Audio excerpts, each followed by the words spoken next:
আজকে এমন ভাবে পড়ে যাব এটা কখনো ভাবতে পারিনি।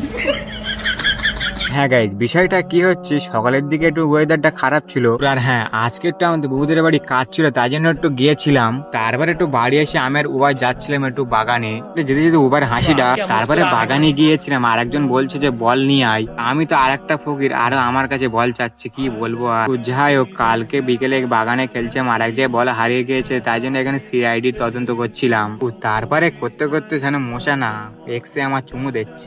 আর হ্যাঁ, তোমরা সবাই বলবে যে 1 লাখ হচ্ছে, তুমি এখানে দাঁড়িয়ে আছো, মানে কালকে আমি এসেছিলাম, আমার যোগ ধরেছিল। হ্যাঁ, একটুখানি লেবেছি, লেপতে লেপতে মুখ থুবড়ে পড়ে গেছি। তারপরে ওখান থেকে বার হয়ে 8টা বল পেয়েছিলাম, দেখলাম যে ফাটা। তারপরে দেখলাম যে আর দুটো ভন্ড মাল আসছিল, আর দুটো ভন্ড মালের জঙ্গল পাড়ায় ঢুকে দিয়েছি খোঁজার জন্য, যেহেতু নামাজের টাইম হয়ে গেছে বলে জুমার নামাজ আদায় করতে যাচ্ছিলাম। মসজিদে এসে খানিকক্ষণ খোয়াদ মতবা শোনার পর নামাজ টামাজ কমপ্লিট করে বাড়ি আসছিলাম। আস্তে আস্তে আর একটা ভন্ড মালের সাথে দেখা হয়ে গিয়েছিল, তারপরে ওর সাথে বাড়ি চলে আসলাম।